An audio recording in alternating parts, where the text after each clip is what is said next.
नमस्कार आप सभी को। मैथ्स विद समीर के इस YouTube प्लेटफॉर्म पर आप सभी का हृदय से अभिनंदन है।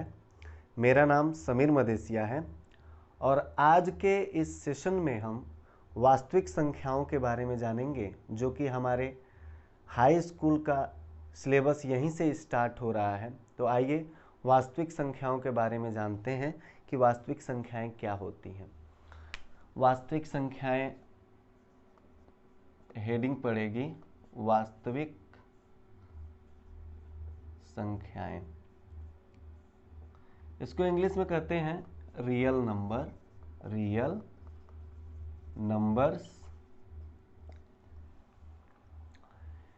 वास्तविक संख्याएं परिमेय या अपरिमेय संख्याओं को ही वास्तविक संख्याएं कहते हैं। जैसा कि हमने पिछली क्लास में जाना था कि परिमेय संख्याएं क्या होती हैं और अपरिमेय संख्याएं क्या होती हैं।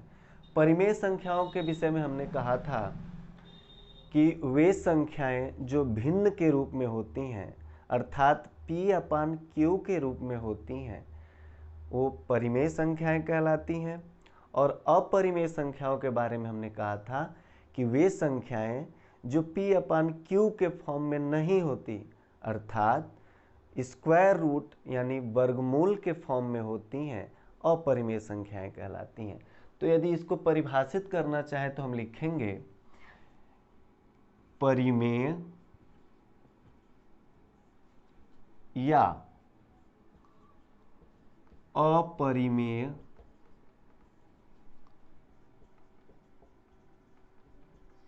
संख्याओं को ही वास्तविक संख्याएं कहते हैं। इनको यदि सम्मिलित रूप से भी रख दिया जाए तब भी ये वास्तविक संख्याएं ही कहलाएंगी। जैसे एग्जाम्पल यदि इसका हम देना चाहें तो परिमेय संख्या जैसा हमने बताया 1/2, 3/2, 2, -1/2, √2, √3, पाई डैश डैश डैश, ये सभी संख्याएं वास्तविक संख्याएं कहलाती हैं। वास्तविक संख्याओं का निरूपण जो है हम संख्या रेखा पर करते हैं। तो इन समस्त वास्तविक संख्याओं को हम संख्या रेखा पर प्रदर्शित कर सकते हैं। एक संख्या रेखा है, इसके मिड पॉइंट को हमने 0 कहा। इसके दाहिनी तरफ राइट हैंड साइड में पॉजिटिव वैल्यू धनात्मक मान 1, 2, 3, 4, 5 और लेफ्ट हैंड साइड में बाईं तरफ निगेटिव मान -1, -2, -3, -4, -5। इन सभी संख्याओं को जो वास्तविक संख्याएं हैं, इनको संख्या रेखा पर प्रदर्शित किया जा सकता है। इसके बाद जो हमको पढ़ना है वह है वास्तविक संख्याओं पर संक्रियाएं। गणित में 4 प्रकार की संक्रियाएं होती हैं जो हम जोड़, घटाना, गुणा और भाग के नाम से जानते हैं। तो गणित में मुख्यतः 4 प्रकार के ऑपरेशन या संक्रियाएं पहले पाई जाती हैं: मल्टीप्लिकेशन, सब्सट्रैक्शन, एडिशन और डिवीजन। तो आइए इन संक्रियाओं का उपयोग हम करते हैं रियल नंबर्स पे और जानते हैं कि इनका प्रभाव क्या होता है। आइए देखते हैं। तो जो हमारा अगला टॉपिक है वह है वास्तविक संख्याओं पर संक्रियाएं। जैसा हमने बताया कि गणित में 4 प्रकार की संक्रियाएं होती हैं: जोड़, घटाना, गुणा और भाग। एक एक करके देखते हैं वास्तविक संख्याओं पर इन ऑपरेशंस को यदि हम अप्लाई करें तो क्या प्रभाव पड़ता है। मान लीजिए पहला हम यदि जोड़ का इस्तेमाल कर रहे हैं तो 2 हम संख्याएं ले रहे हैं, एक 1/2 और एक +√2। तो हम देखेंगे जब इसको हम जोड़ेंगे, एक क्या है परिमेय संख्या, एक अपरिमेय संख्या। तो जो प्राप्त होगी ना, एलसीएम होगा 2, ये हो जाएगा 1 + 2√2। एक कैसी संख्या प्राप्त हुई? अपरिमेय संख्या, अपरिमेय संख्या। ऐसे ही यदि निगेटिव वैल्यू को देखें तो लिखे 1/2 - √2, तो इसको लिख सकते हैं 1 - 2√2/2। ये कैसे हमने लिख दिया? इसका अपान 1 डिनोमिनेटर, एलसीएम लिया हमने, तो 2 यहाँ पे है, यहाँ पे 1 है, एलसीएम 2 हुआ, यहाँ पे 1 हो गया और यहाँ पे 2 ऊपर मल्टीप्लाई हो जाएगा तो 2√2। यह एक अपरिमेय संख्या प्राप्त हुई। ऐसे ही यह हमने किया तो एक ऐसी संख्या प्राप्त हुई, अपरिमेय संख्या। तो हम कह सकते हैं कि जब एक अपरिमेय संख्या और परिमेय संख्या पर जब हम जोड़ अथवा घटाने की संक्रिया करते हैं तो हमेशा अपरिमेय संख्या प्राप्त होती है। वैसे ही यदि मल्टीप्लिकेशन का देखें तो हम पाएंगे कि जब इन्हीं दो संख्याओं पर जब हम मल्टीप्लाई करते हैं तो कैसी संख्या प्राप्त हो, जैसे 1/2 × √2, तो √2/2 एक कैसी संख्या है? अपरिमेय संख्या। इसी प्रकार से हम कैसे, मान लीजिए यदि दो संख्याएं √2 और दोनों अपरिमेय संख्याओं का आपस में मल्टीप्लाई करेंगे तो परिमेय संख्या, जैसे √2 × √2, इसकी वैल्यू 2, एक कैसी संख्या है? परिमेय संख्या, परिमेय संख्या। ऐसे ही हम कर सकते हैं फोर्थ। तो हम क्या कहेंगे कि जब परिमेय अथवा अपरिमेय संख्या का आपस में गुणा करते हैं तो सदैव एक अपरिमेय संख्या प्राप्त होगी। जब दो अपरिमेय संख्याओं का आपस में गुणा करते हैं तो परिमेय संख्या प्राप्त। इसी प्रकार से डिवीजन का हम करेंगे, √2/√3 एक ऐसी संख्या है? अपरिमेय संख्या, अपरिमेय संख्या। ऐसे ही लिख सकते हैं 1/2 और इस पूरे को डिवाइड कर दे यदि √2 से तो क्या होगा? 1/2 इसका अपान 1 × 1/√2, तो 1/2√2 एक ऐसी संख्या है? अपरिमेय संख्या, अपरिमेय। तो हम क्या कहेंगे, जब दो अपरिमेय संख्याओं का आपस में गुणा करते हैं, भाग देते हैं तो परिमेय संख्या भी प्राप्त हो सकती है, अपरिमेय संख्या। लेकिन एक परिमेय और दूसरी अपरिमेय संख्या का आपस में भाग करेंगे तो सदैव अपरिमेय संख्या प्राप्त होगी। ये हो गया संक्रियाएं। अब जो हमारा अगला टॉपिक है ना, वह है यूक्लिड विभाजन प्रमेयिका, जिससे हमको सवाल भी हमारे एक्सरसाइज में सॉल्व करने हैं। तो आइए देखते हैं यूक्लिड विभाजन प्रमेयिका को, कि यूक्लिड विभाजन प्रमेयिका क्या होती है। प्रमेयिका का मतलब होता है कि एक ऐसा स्टेटमेंट, ऐसा कथन जो पहले से सिद्ध किया जा चुका हो और उसका उपयोग हम किसी और थ्योरम या किसी और प्रमेय को प्रूफ करने के लिए डायरेक्ट इस्तेमाल करते हो। तो हम देखते हैं यूक्लिड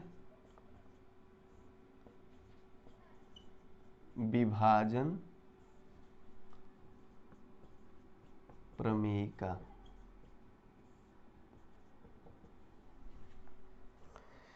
इसको बच्चों एक हम एग्जाम्पल के माध्यम से समझने का प्रयास करते हैं। मान लीजिए 5 से हम 12 को डिवाइड करें तो क्या होगा? 5 का टेबल 2 टाइम पढ़ेंगे, 10 आएगा, इसको सब्सट्रैक्ट करेंगे, एलसीएम रिमाइंडर हमारा 2 बचेगा। तो यदि मान लीजिए हम कहें कि 12 को यदि हमको प्राप्त करना हो तो हम क्या करेंगे? 12 को यदि प्राप्त करना हो तो क्या करेंगे? 5 का टेबल 2 टाइम पढ़ा हमने, 5 का टेबल 2 टाइम पढ़ा, जो रिमाइंडर बचा 2, यदि हमने इसको जोड़ दिया तो 5 × 2 = 10 + 2 12 प्राप्त हो गया। यही होता है यूक्लिड विभाजन प्रमेयिका, कि हम किसी संख्या को प्राप्त करने के लिए जिस संख्या से भाग दे रहे हैं उसको मल्टीप्लाई करेंगे और जो शेषफल बचेगा उसको जोड़ देंगे तो हमारी संख्या प्राप्त हो जाएगी। तो इसको यदि कथन के रूप में हम लिखना चाहें तो क्या कहेंगे, 2 धनात्मक पूर्णांक। पूर्णांक का मतलब क्या होता है, कल के वीडियो में हमने देखा था माइनस इनफाइनाइट से प्लस इनफाइनाइट के बीच जितने नंबर होते हैं सारे पूर्णांक, लेकिन हमको कौन सा लेना है, धनात्मक। तो 2 धनात्मक पूर्णांक मान लेते हैं a और b हो, a और b हो, तथा q और r 2 अद्वितीय। अद्वितीय का मतलब होगा यूनिक बच्चों। यूनिक का मतलब है कि जब भी हम इन 2 संख्याओं का आपस में भाग करेंगे तो q और r जो मिलेगा ये प्रत्येक संख्या के लिए समान होगा। अद्वितीय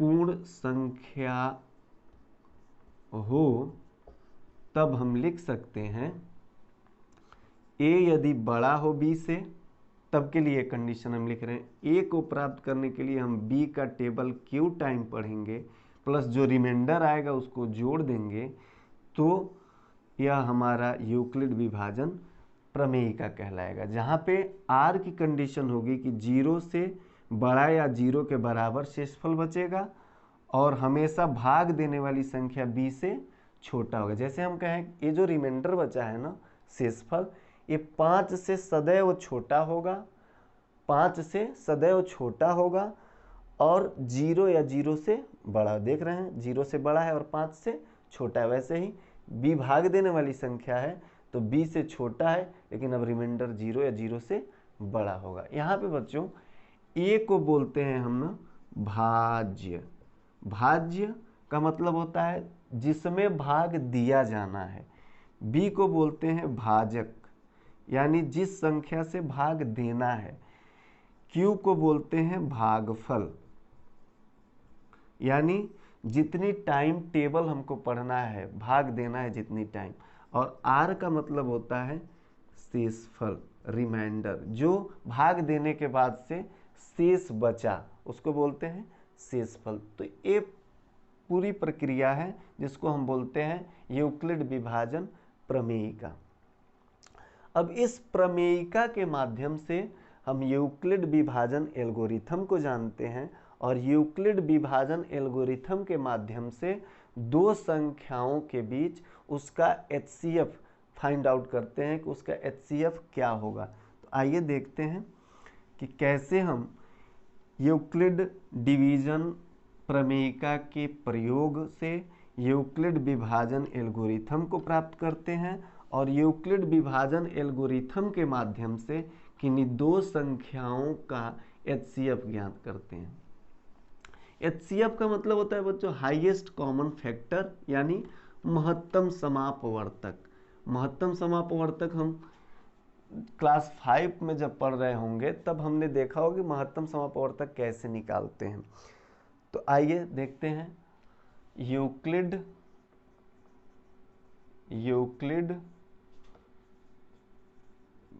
विभाजन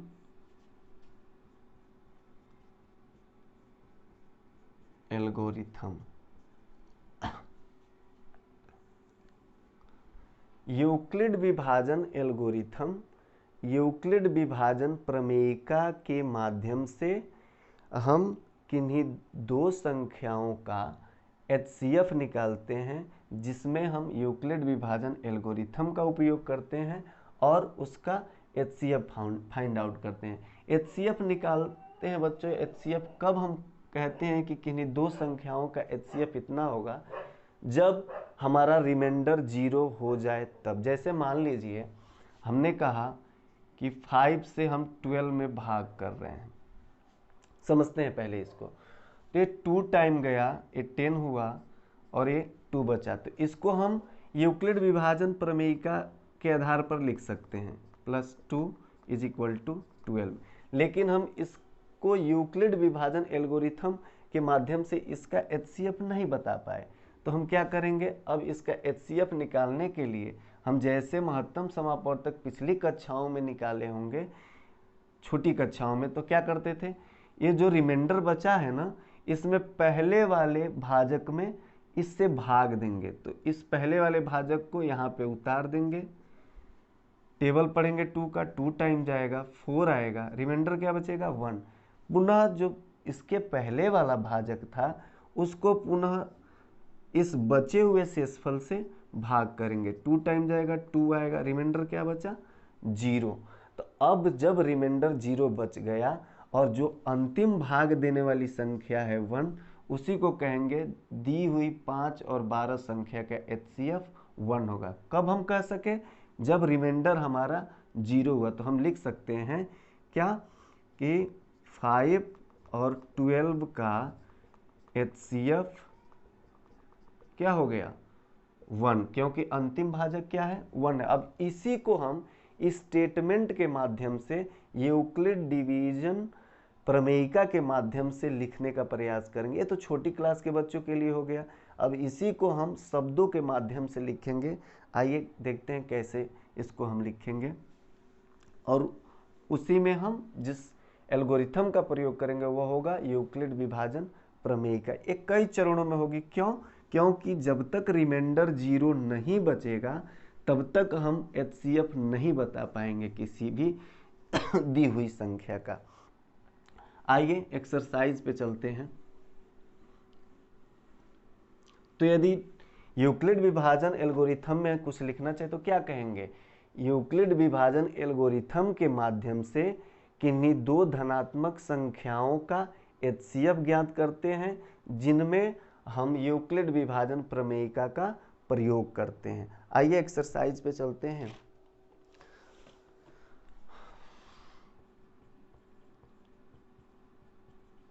प्रश्नावली 1A। 1A का पहला का एक क्वेश्चन है कि निम्नलिखित संख्याओं का HCF ज्ञात करने के लिए यूक्लिड विभाजन एल्गोरिथम का प्रयोग करें। ये है नंबर 135 और 225। तो यूक्लिड विभाजन एल्गोरिथम के माध्यम से इसका HCF निकालते हुए सबसे जो पहला काम करते हैं ना, वह हम देखते हैं कि दोनों संख्याओं में कौन संख्या बड़ी है और कौन संख्या छोटी है। तो सबसे पहले उसको लिख लेते हैं। 135 छोटा है, 225 बड़ा है।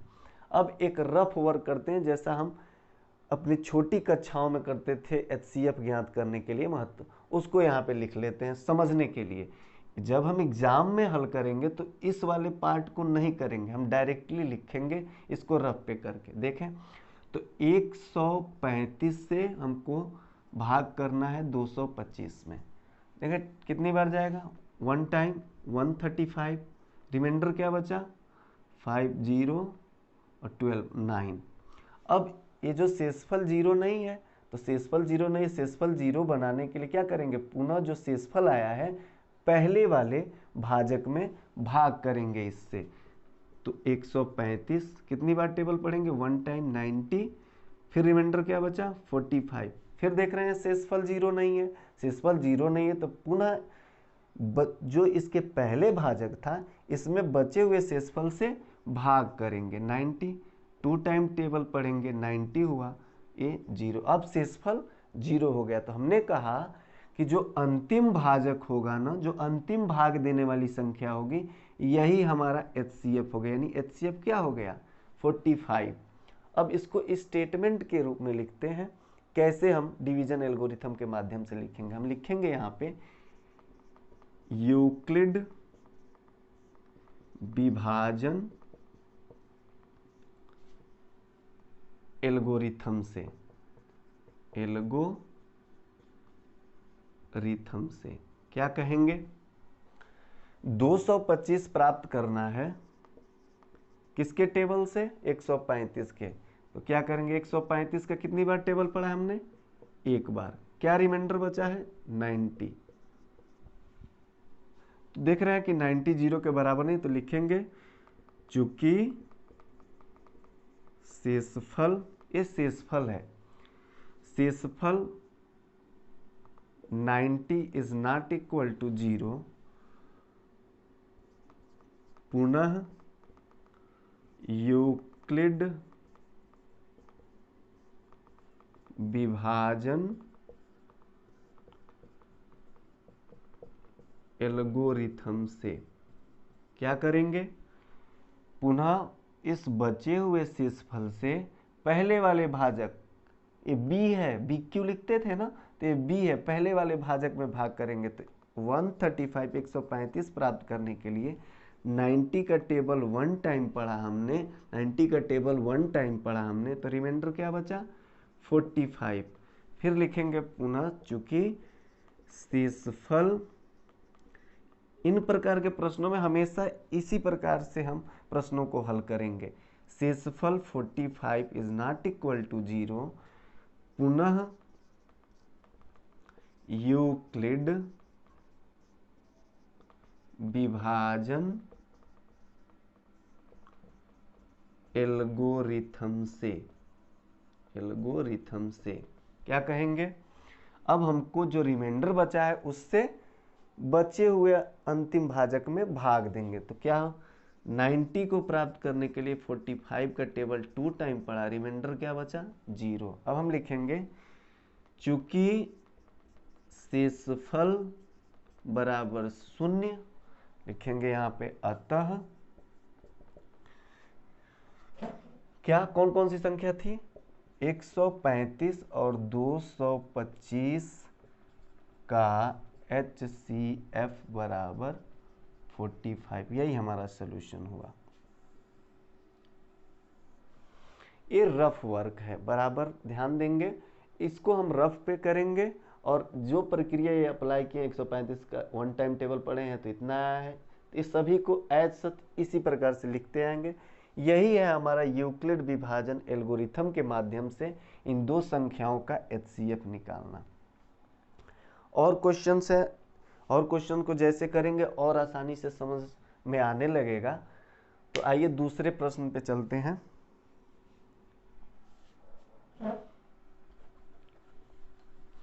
दूसरा प्रश्न कह रहा है बच्चों कि 196 और 38,220 ये दो संख्याओं के बीच का HCF प्राप्त करें कि इन दोनों संख्याओं का HCF क्या होगा। आइए देखते हैं।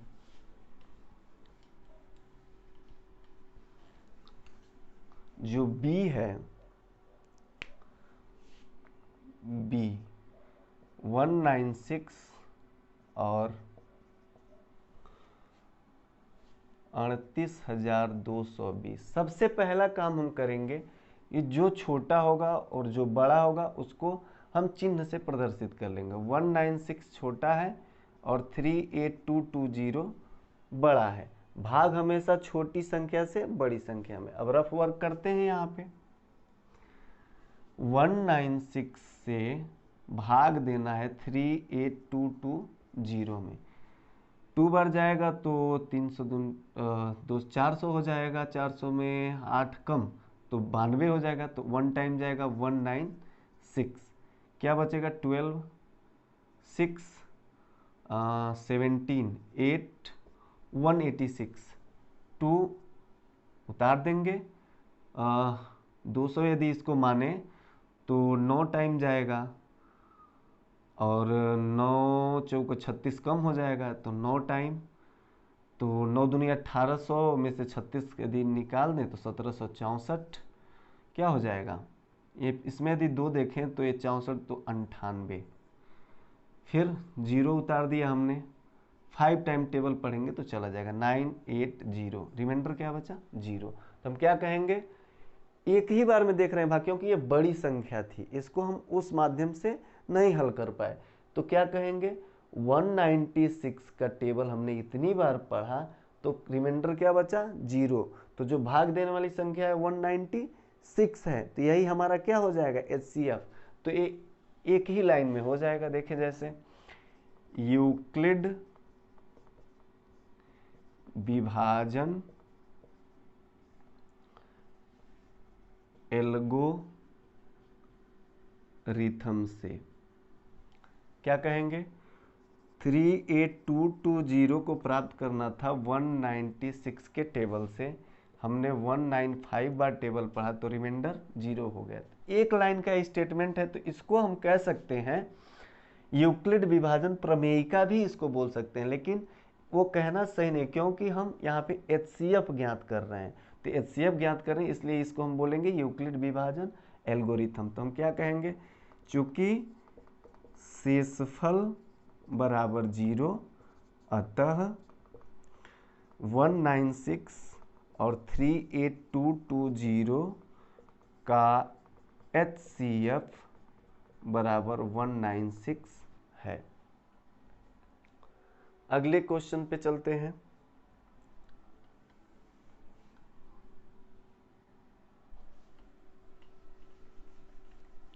बार बार करें इसको, ये नहीं कि हल करते समय जब एग्जाम में हल करेंगे तो ऐसे लिखेंगे इस रफ वर्क को, इसको हम अलग लिख लेंगे पीछे कॉपी में, और उस आधार पे हम ऐसे हम चरणों को लिखते हुए चले जाएंगे।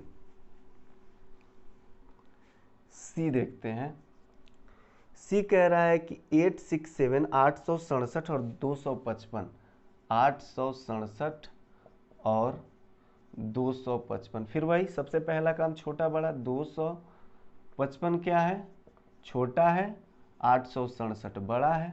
भाग हमेशा छोटी संख्या से बड़ी संख्या में। आइए देखते हैं इसको।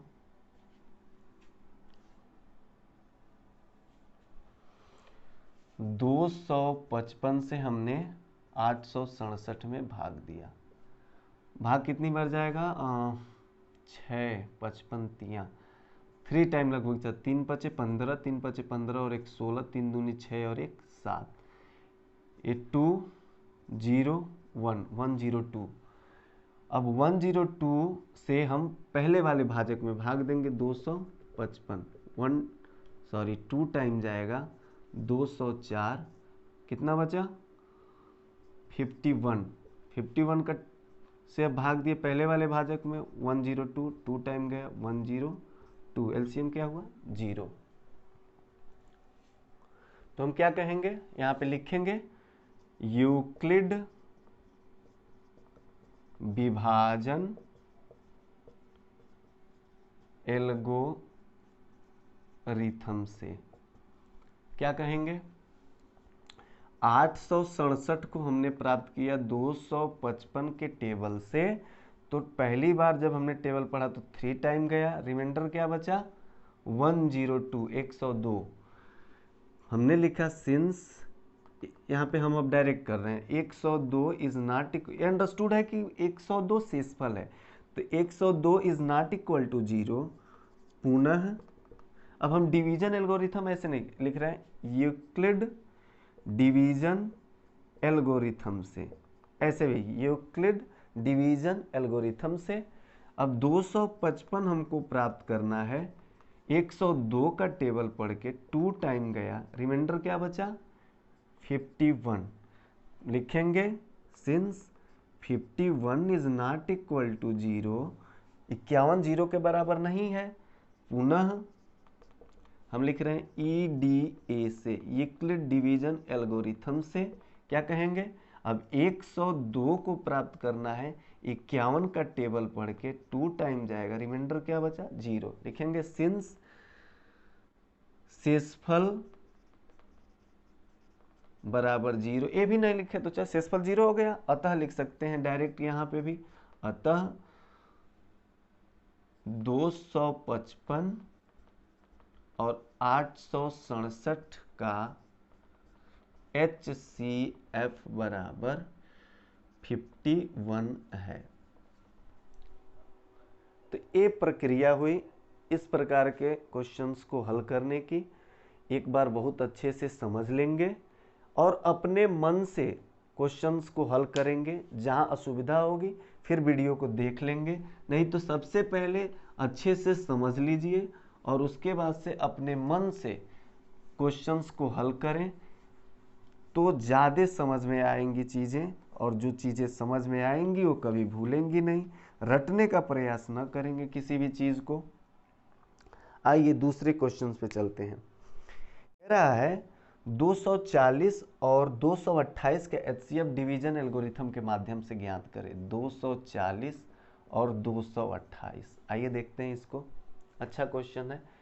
हम सबसे पहला काम क्या करेंगे, जो संख्या बड़ी होगी उसको और जो संख्या छोटी होगी उसको साइन से प्रदर्शित कर लेंगे चिन्ह के द्वारा। एक 228 छोटा है, 240 बड़ा है। अब आइए इसको हम भाग दे के देखते हैं। 228 से 240 में भाग करना है। एक बार जाएगा 228, रिमाइंडर बचा 12, फिर 12 से पहले वाले भाजक में 2 to 8 कितनी टाइम जाएगा, 1 टाइम, 12, रिमाइंडर बचा यहाँ पे 10, 8 उतार दिया हमने, 12 का टेबल पढ़े 9 टाइम, 108, रिमाइंडर क्या बचा 0। तो यहाँ पे जो अंतिम भाजक क्या है 12, कितनी बार 19 बार टेबल पढ़े, रिमाइंडर 0, अंतिम भाजक 12, एचसीएफ 12।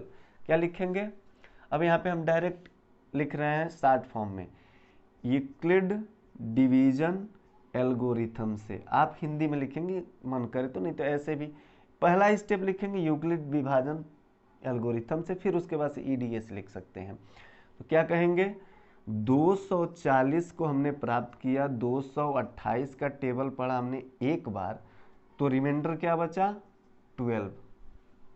लिखेंगे since 12 is not equal to 0, 12 0 के बराबर नहीं है, पुनः ईडीए से यूक्लिड डिवीजन एल्गोरिथम से क्या करेंगे, अब 228 को प्राप्त करना है 12 के टेबल से, 12 का टेबल 90 टाइम हमने पढ़ा, तो रिमाइंडर क्या हुआ 0। हम लिखेंगे सिंस शेषफल या रिमाइंडर बराबर 0, अतः क्या कहेंगे 228 और 240 का एचसीएफ हाईएस्ट कॉमन फैक्टर बराबर अंतिम भाजक क्या है 12। ठीक है। ऐसे ही जो इसका तीसरा क्वेश्चन है बच्चों ना, वो गलत दिया हुआ है, क्योंकि तीसरा क्वेश्चन का एचसीएफ हम फाइंड आउट नहीं कर सकते। वो किसी भी संख्या से उसमें भाग करेंगे तो कंप्लीट डिवीजन उसका होगा नहीं। जब कंप्लीट डिवीजन नहीं होगा तो उसका हम एचसीएफ फाइंड आउट नहीं कर सकते। एचसीएफ हम तभी बता सकते हैं जब भाग पूरी तरीके से चला जाए और रिमाइंडर क्या बच जाए 0 बच जाए, उस स्थिति में हम उसका एचसीएफ निकाल सकते हैं। चौथे प्रश्न पे चलते हैं। चौथा प्रश्न है 306 और 1314 का एचसीएफ बताइए। 306 एंड 1314 इसका एचसीएफ बताना है डिवीजन एल्गोरिथम के माध्यम से। आइए पहले भाग देके देखते हैं। 306 छोटा है, 1314 बड़ा है। 1314 कितनी टाइम, लगभग 4 टाइम चला जाएगा। 12 24, 1224, 19 मेरे ख्याल से बचेगा, 0 11 9 देगा। ठीक है, अब जो बचा हुआ 90 है शेषफल, अब पहले वाले भाजक में भाग करेंगे। 306 29 27 270 36, फिर 36 से पहले वाले डिवीजर में 90 2 टाइम 72, रिमाइंडर क्या बचा 18, 18 से 36 में 2 टाइम 36, रिमाइंडर 0। तो लास्ट जो हमारा डिवीजर है वो क्या है भाजक 18, तो यही क्या होगा एचसीएफ होगा। तो क्या कहेंगे, यहाँ पे सबसे पहले हम चिन्ह लगाएंगे। 306 छोटा है, 1314 बड़ा है। क्या कहेंगे, यूक्लिड विभाजन एल्गोरिथम से क्या कहेंगे, 1314 को प्राप्त करना है, 306 का टेबल पढ़ना है। पहली बार 4 टाइम गया, रिमाइंडर बचा 19। तो 90 चूंकि since 90 is not equal to 0, शेषफल 0 के बराबर नहीं है, पुनः ईडीए से क्या कहेंगे 90 का टेबल पढ़ेंगे। कितनी बार की 306 प्राप्त हो जाए, तो 306 को डिवाइड करेंगे 90 के टेबल से, कितनी बार 3 टाइम, रिमाइंडर क्या बचा 36। लिखेंगे since 36 is not equal to 0, पुनः EDA से, यूक्लिड डिवीजन एल्गोरिथम से 90 को प्राप्त करेंगे 36 से, 2 टाइम जाएगा, रिमाइंडर क्या बचेगा 18। 18 क्या है, 18 जो है हमारा 18, ठीक। अब क्या करेंगे, since 18 is not equal to 0, तो 36 क्या है, पुनः EDA से क्या कहेंगे, अब 36 हमको प्राप्त करना है 80 के टेबल से 18 के, 2 टाइम जाएगा, रिमाइंडर 0। अब क्या लिखेंगे, चूंकि शेषफल इज इक्वल टू 0, अतः 3061314 का HCF इज इक्वल टू, अंतिम भाजक क्या है 18। यह हमारा आंसर हुआ। तो यह एक प्रक्रिया है जिसके तहत हम किन्हीं दो संख्याओं का HCF फाइंड आउट करते हैं। HCF तब हमको प्राप्त होता है जब रिमाइंडर हम 0 या डिवीजन जो है कंप्लीट हो जाता है, तभी हम HCF निकाल पाते हैं। अगले क्वेश्चंस पे चलिए, हमारा था चौथा, 4th नंबर का क्वेश्चन था। 5वें पे चलते हैं।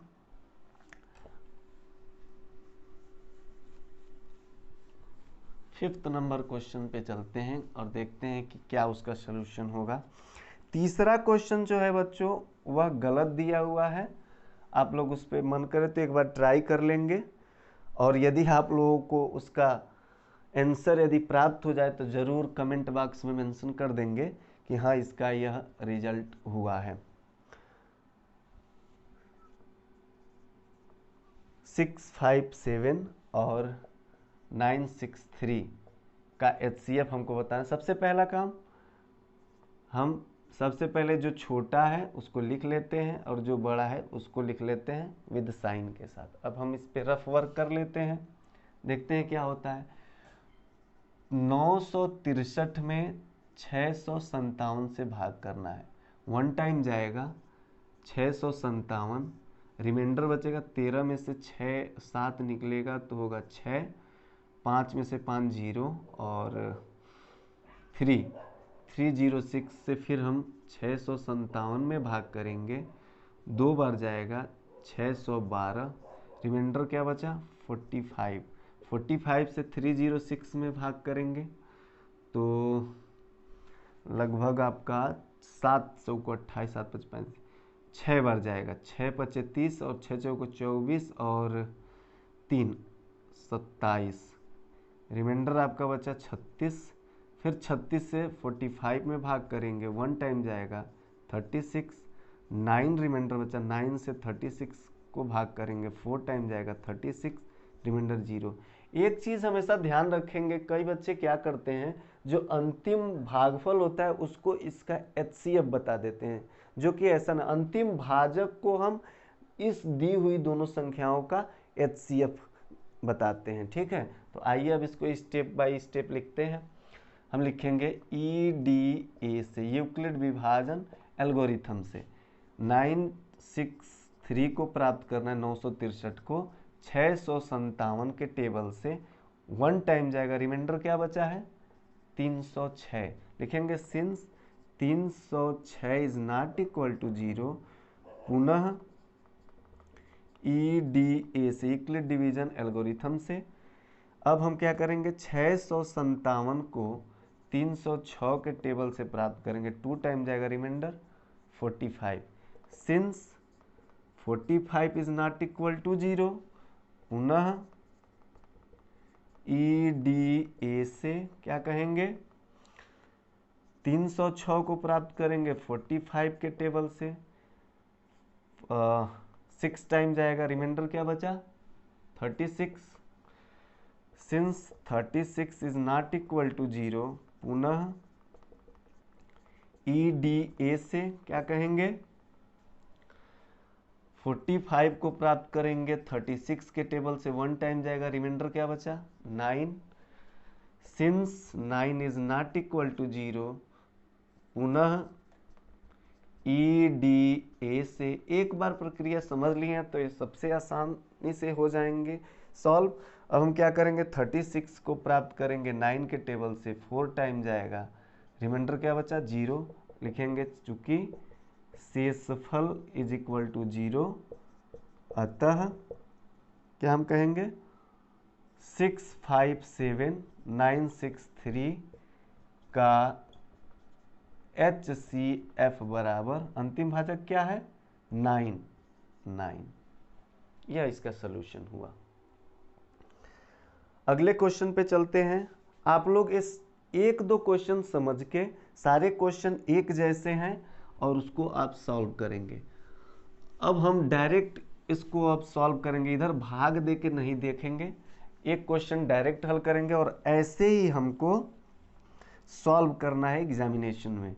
एक चीज़ और बच्चों, जो इन दो संख्याओं का HCF निकल रहा है ना, उस HCF से इन चेक हम कर सकते हैं कि जो हम HCF प्राप्त कर रहे हैं वो सही है या नहीं। तो हम इसको जांच करने के लिए जो हमारा HCF प्राप्त हुआ है उससे यदि दोनों दी हुई संख्याओं को यदि डिवाइड करेंगे तो कंप्लीट डिवीजन, पूर्णतया भाग चला जाएगा और रिमाइंडर 0 बच जाएगा। अभी हम एक क्वेश्चन पे इसको देख ले रहे हैं और आसानी से 6 नंबर देखते हैं। 90 है, 90 और 144 का HCF हमको डिवीजन एल्गोरिथम के माध्यम से बताना है। आइए देखते हैं। हम 90 क्या है छोटा है, 144 बड़ा है। हम लिखेंगे EDA से, यूक्लिड डिवीजन एल्गोरिथम से। 144 को प्राप्त करना है हमको 90 के टेबल से। कितनी बार जाएगा 1 टाइम। रिमाइंडर क्या बचेगा देखो, 90 144 में से निकलेगा तो क्या बचेगा 54। लिखेंगे since 54 is not equal to 0, पुनः EDA से अब हमको 90 प्राप्त करना है किसके टेबल से, 54 के टेबल से। जो रिमाइंडर बचा उससे भाग देते हैं, 1 टाइम जाएगा, रिमाइंडर क्या बचेगा, इसमें 36 जोड़ देंगे तो 90 प्राप्त 36।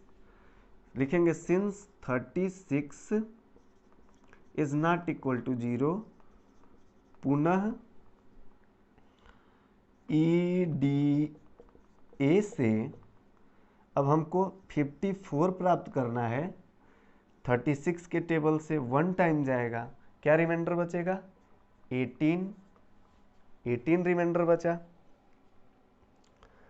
अब क्या करेंगे, since 18 is not equal to 0, पुनः EDA से अब 36 प्राप्त करना है 18 के टेबल से, 2 टाइम जाएगा, रिमाइंडर क्या बचा 0। अब हम क्या कहेंगे, सिंस शेषफल इज इक्वल टू 0, अतः 90 और 144 का HCF बराबर 18। अब हमको यदि जांच ये करना हो, चेक करना हो कि जो हमारा HCF आया है वह सही है या नहीं, तो देखें इससे 18 से इन दोनों नंबरों को डिवाइड करें। 18 से डिवाइड करें 90 को तो 18 5 जा 90, 18 5 90 0 हो गया। और 144 को यदि डिवाइड करें 18 से तो 18 9 144, 18 8 144, सॉरी 18 8 144, रिमाइंडर क्या बचा 0, कंप्लीट भाग हो गया। इसका मतलब जो हमारा HCF आया है ना वह सही है। अब मन करे तो इसको भाग के द्वारा भी निकाल सकते हैं, लेकिन यही प्रोसेस होगा सॉल्व करने का डिवीजन एल्गोरिथम के माध्यम से। वो रफ वर्क था जिसको हम रफ पे लिख के और पुनः एज सच चरण वाइज इसकी प्रक्रियाओं को लिखते हुए चले जाएंगे। तो आज के लिए बस इतना ही, और इसके नेक्स्ट वीडियो में हम आगे के प्रश्नों को हल करेंगे। तो आज के लिए बस इतना ही। और एक और बात बच्चों की, यदि ये जो चीज़ें यहाँ पे डिस्कस हो रही हैं यदि आपको समझ में आ रही है बातें, तो आप इस चैनल को सब्सक्राइब करेंगे, बेल आइकन को प्रेस कर लेंगे और वीडियो को लाइक और शेयर ज़रूर करेंगे। और कोई भी दिक्कत समझने में हो रही हो तो कमेंट बॉक्स में ज़रूर मेंशन करेंगे कि हाँ हमें ये चीज़ें समझ में नहीं आ रही हैं, इसको और अच्छे से बताने का प्रयास कीजिए। तो उस पर हम ध्यान देंगे और अच्छे से बताने का प्रयास करेंगे ताकि कोई भी चीज़ आपको असुविधाजनक न लगे, क्योंकि हम लोग अप्रत्यक्ष रूप से एक दूसरे से कांटेक्ट में हैं। सामने तो आप लोग हैं नहीं कि कोई भी प्रश्न होगा आप पूछ सकते हैं, तो आप कमेंट में ज़रूर मेंशन करेंगे जो चीज़ें समझ में नहीं आ रही हैं। तो आज के लिए बस इतना ही, धन्यवाद।